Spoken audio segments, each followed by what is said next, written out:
Les anges sont les êtres célestes qui suscitent le plus d'intérêt chez les gens, y compris ceux qui ne sont pas chrétiens. Dotés de pouvoirs surnaturels, ils sont chargés de protéger et de veiller sur la vie des enfants de Dieu et de répondre à leurs besoins selon les ordres de leur Père. Et la Bible dit dans le livre des Hébreux qu'il y a des milliers et des milliers d'anges dans le ciel. Cependant, la parole du Seigneur ne nous donne le nom que de quelques-uns d'entre eux. 3 de ces noms sont connus de la plupart des personnes qui étudient les Écritures, mais le 4e nom, presque personne n'en a entendu parler, malgré le fait qu'il soit un grand chef démoniaque. Et c'est de ces 4 êtres que nous allons parler dans la vidéo d'aujourd'hui. Bienvenue sur la chaîne Je veux le ciel. Si vous vous identifiez au contenu de la chaîne, n'oubliez pas de vous abonner et de laisser votre pouce bleu tout de suite pour ne pas oublier à la fin. Cela aide énormément notre chaîne et nous motive beaucoup à produire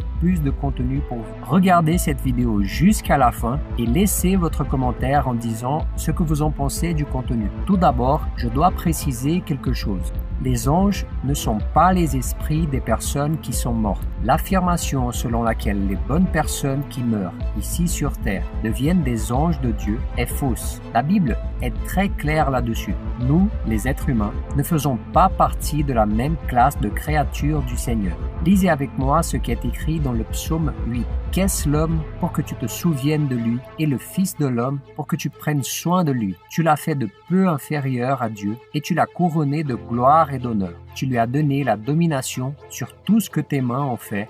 Tu as tout mis sous ses pieds, les brebis comme les bœufs, et même les animaux sauvages, les oiseaux du ciel et les poissons de la mer, tous ceux qui parcourent les sentiers des mers. Et une autre chose que je veux que vous sachiez, c'est que parmi les êtres célestes que nous allons étudier ici, il y a aussi les anges déchus qui ont été expulsés du ciel et jeté sur la terre. Et le premier ange dont la Bible mentionne le nom est Satan. Selon le chapitre 1 du livre de la Genèse, au 2e jour de la création, après avoir déjà fait le jour et la nuit, Dieu a créé le ciel. Certains chercheurs disent qu'en ce même jour, les anges ont été créés. Et parmi eux, il y en avait un qui impressionnait par sa beauté et sa puissance. Ce chérubin est appelé par beaucoup de gens Lucifer. Ce nom signifie ange de lumière ou étoile du matin. L'histoire de la chute de Satan est racontée dans 2 chapitres de l'Ancien Testament, dans le chapitre 28 d'Ézéchiel et dans le chapitre 14 d'Isaïe. Il était un ange puissant et plein de sagesse et peut-être l'être le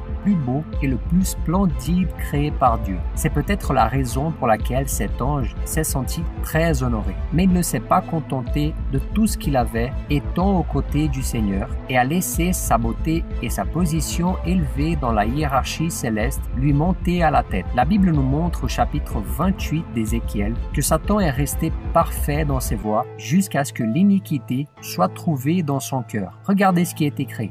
Ton cœur s'est enorgueilli à cause de ta beauté. Tu as corrompu ta sagesse à cause de ta splendeur. Je te jette par terre et je te livre en spectacle au roi. À cause de son orgueil, Lucifer a décidé qu'il voulait construire son trône au-dessus de Dieu et il a persuadé environ 1/3 des anges de le soutenir. Il eut alors une bataille dans le ciel et les anges qui se tenaient aux côtés du Seigneur ont vaincu ceux qui se rebellaient. Regardez ce que la parole de Dieu dit à propos de ce moment. Il y eut alors une bataille dans le ciel. Michel et ses anges combattirent contre le dragon. Le dragon et ses anges combattirent aussi, mais ils ne furent pas les plus forts, et il n'y eut plus de place pour eux dans le ciel. Il fut jeté dehors, le grand dragon, le serpent ancien, appelé Diable et Satan, celui qui égare toute la terre. Il fut jeté sur la terre, et ses anges furent jetés avec lui. L'armée des anges rebelles n'était pas suffisante pour se consacrer vainqueur. Les perdants ont été envoyés sur terre, d'où le terme d'ange déchus. Et à la fin des temps, ils seront jetés dans le lac de feu et de soufre pour toute l'éternité. Et non satisfait de sa défaite, Satan a décidé de détruire la race humaine, la création la plus parfaite de Dieu. Nous lisons donc dans le livre de la Genèse qu'il a assumé la forme d'un serpent, qu'il est allé dans le jardin d'Éden et qu'il a convaincu Adam et Ève de manger du fruit de l'arbre de la connaissance qui avait été interdit par Dieu. Ainsi, le péché est entré dans le monde et le couple a perdu son intimité avec le Créateur et a été expulsé du paradis. Et aujourd'hui, comme hier, Satan fait tout ce qui est en son pouvoir pour apporter la condamnation aux êtres humains en les détournant du chemin du salut qui est offert par le sacrifice de Jésus. Et la Bible dit que pour tromper les enfants de Dieu, il est même capable de se déguiser en ange de lumière. Le deuxième ange mentionné par la Bible est Michel. L'archange Michel est l'un des anges les plus puissants de Dieu. Il appartient à un ordre supérieur parmi les anges. C'est un être céleste qui agit comme un messager pour des missions spéciales. C'est aussi un grand guerrier. Le livre de l'Apocalypse chapitre 12 nous montre que c'est lui qui a dirigé l'armée des anges dans le ciel contre Satan. Et un autre passage qui attire beaucoup l'attention se trouve dans le livre de Jude, qui dit que Michel a combattu le diable pour le corps de Moïse. Remarquez qu'aussi puissant qu'il était, Michel a fait preuve de sagesse en ne calomniant pas l'ennemi, mais en laissant Dieu le réprimander. Lisons ce qui est écrit. Or, lorsqu'il discutait avec le diable et lui disputait le corps de Moïse, l'archange Michel n'a pas osé porter de jugement insultant contre lui, mais a dit que le Seigneur te punisse. Et déjà dans le livre de Daniel, il a rapporté que Dieu a envoyé un ange pour délivrer un message au prophète. Cependant, le prince de Perse, qui était un agent de Satan, a essayé de l'arrêter. Alors Dieu a envoyé l'archange Michel pour l'aider.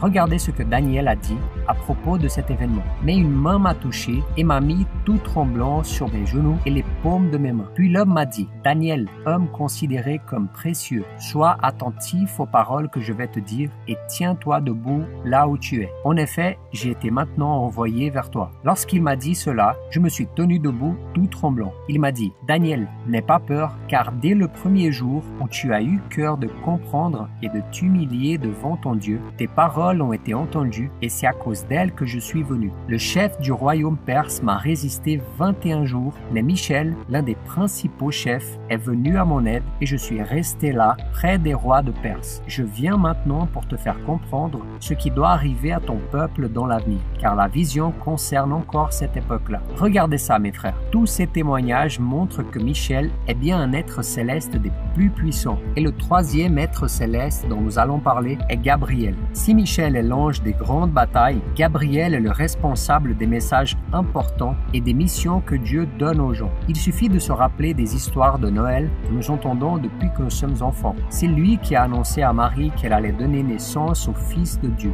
Il est également apparu pour interpréter la vision de Daniel d'un bélier et d'un bouc. Gabriel se présente sous la forme d'homme et explique que la vision concerne la fin des temps et que ces animaux représentaient les futurs royaumes. Et plus tard, cet ange est apparu à nouveau à Daniel, lui apportant la compréhension de sa vision après qu'il ait prié pour le pardon des péchés de son peuple. Je parlais encore dans ma prière quand l'homme Gabriel, celui que j'avais vu dans ma précédente vision, s'est approché de moi d'un vol rapide au moment de l'offrande du soir. Il m'a enseigné et a parlé avec moi. Il m'a dit, Daniel, je suis venu maintenant pour ouvrir ta compréhension. Lorsque tu as commencé à prier, une parole est sortie et je viens pour te l'annoncer, car tu es considéré comme précieux. Sois attentif à la parole et comprends la vision. Et bien des années plus tard, l'ange est apparu au prêtre Zacharie alors qu'il allait offrir de l'encens à Dieu dans le temps. Gabriel a prophétisé à Zacharie que lui et sa femme auraient un fils nommé Jean le Baptiste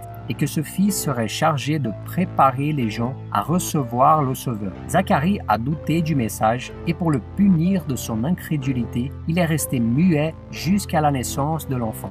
6 mois après avoir parlé à Zacharie, l'ange Gabriel est apparu à une jeune femme nommée Marie et lui a dit qu'elle serait enceinte et donnerait naissance au Fils de Dieu. À ce moment, Marie ne comprend pas car elle est encore vierge, mais Gabriel lui explique que l'Esprit Saint viendra sur elle.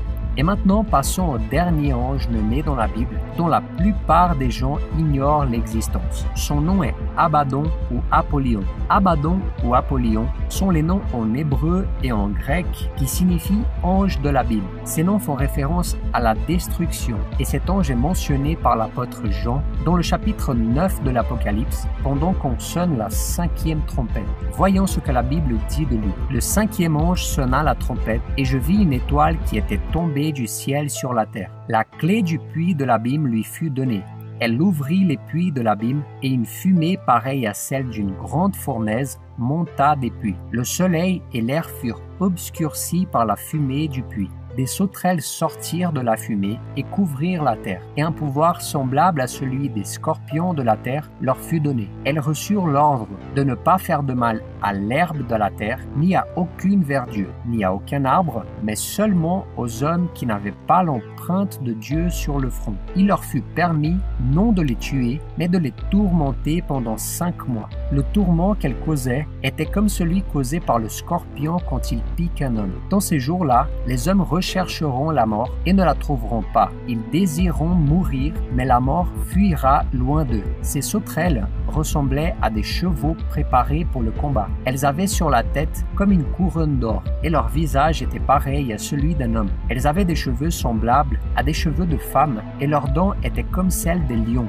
Leur poitrine était comme une cuirasse de fer, et le bruit de leurs ailes ressemblait à celui des chars tirés par plusieurs chevaux qui couraient au combat. Elles avaient des queues armées de dards comme les scorpions, et c'est dans leur queue que se trouvait le pouvoir de faire du mal aux hommes durant 5 mois. À leur tête, elles avaient comme roi l'ange de l'abîme, appelé en hébreu Abaddon et en grec Apollyon. Vous vous souvenez que j'ai dit au début de cette vidéo que Lucifer a perdu la bataille dans le ciel et a été jeté sur la terre. Certains théologiens pensent qu'Abaddon ou Apollyon serait lui, Satan lui-même. Mais cette théorie n'est pas très probable. Après tout, Lucifer n'est pas le seul à être tombé du ciel après la bataille contre l'armée de Dieu. Donc, en fait, c'est un ange déchu qui est devenu le chef d'une armée démoniaque qui règne sur les abysses. Mais nous devons toujours nous rappeler que le contrôle de tout est entre les mains de Dieu. Amen. C'est lui qui détermine le temps d'ouverture et de fermeture de l'abîme dont Abaddon ou Apollyon apparaît comme le chef. Cela signifie qu'en réalité, c'est Dieu qui détient cette clé. Mais selon ses desseins divins et la durée de ses plans, il remet cette clé